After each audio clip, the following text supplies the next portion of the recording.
Good evening, classmates and professor. My name is Jordan Enriquez, and well, first I hope that you and yours are okay in this difficult situation. Today I am going to talk about interlanguage and intralanguage. These two concepts are very important for us as teachers to understand the errors that appear when learning a second language.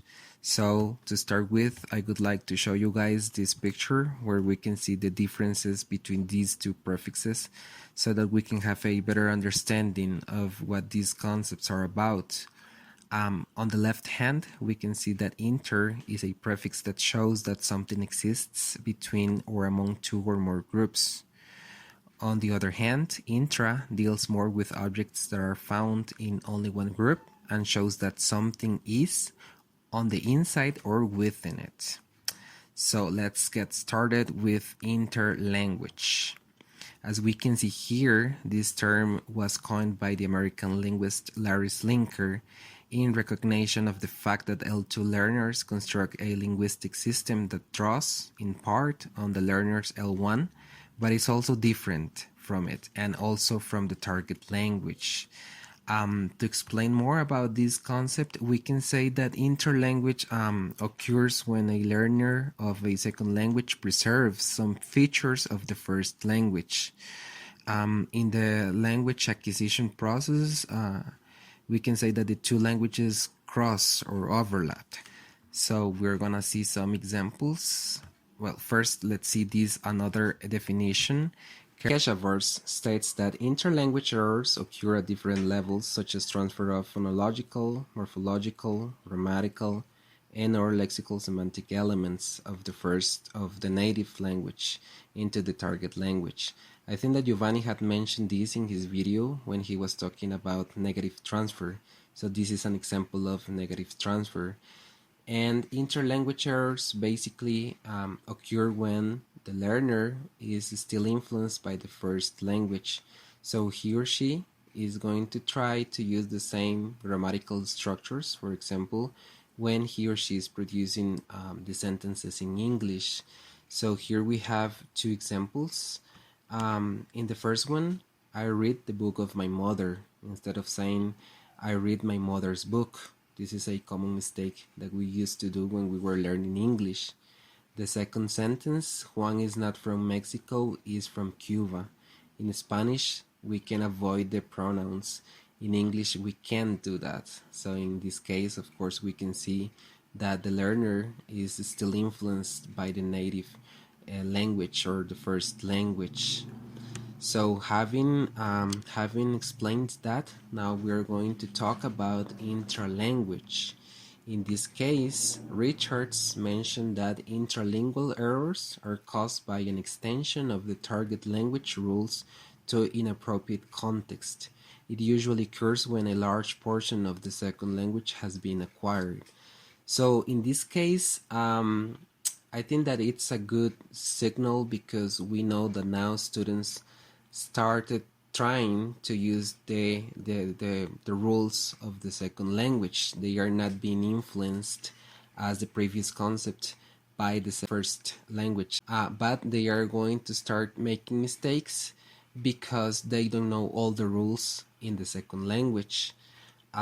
Here we can see another definition. Brown states that learners will start having more intralingual errors when learners begin to acquire the new systems and structures of the second language. Let's see these two examples. Does your father can sing?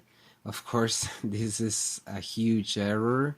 We cannot use can and does at the same time, but of course the student is trying to produce the sentences, but he or she hasn't understood well the structures.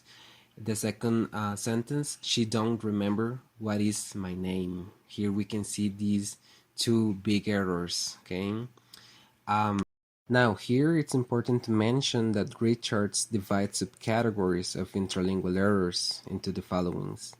Overgeneralization errors, when the learner creates a deviant structure on the basis of other structures in the target language.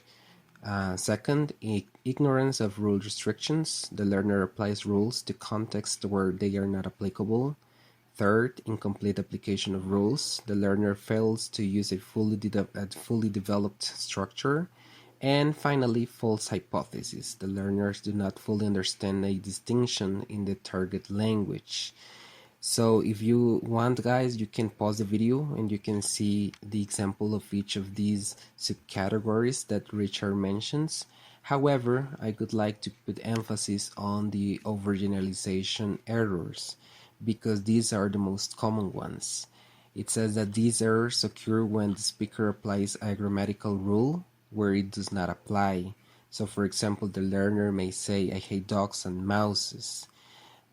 So probably he or she is not aware that the plural form of mouse is mice.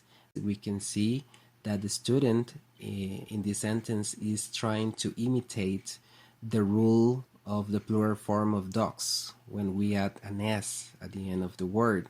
So he or she is trying to apply the same rule or the same pattern in the second noun.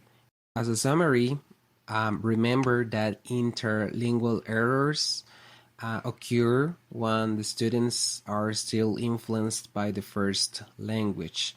So interlingual errors basically happen when they are trying to assimilate the second language by using the first language. In the case of interlingual errors, they are already aware of certain rules of the second language. They are trying hard to produce sentences without thinking perhaps in the first language. However, because of ignorance, they are making mistakes or they are making these errors. This chapter, I leave you some interlingual errors on the left hand and some of the intralingual errors on the right hand. You can stop the video and check them out. Now here you can see a chart. This is an error analysis chart, probably from an essay written by the learner, where the professor is emphasizing the grammatical categories, and he also or she also points out the number of mistakes that the student had. This is very important in case you want to teach in a university, for example. Finally, I would like to leave this meme here, guys. I hope that you find it funny. This is a huge error, of course, and I would like to mention on the comments if you believe this is an interlingual error or an intralingual error. Take care, guys, and take care of your family, and see you tomorrow. Bye-bye.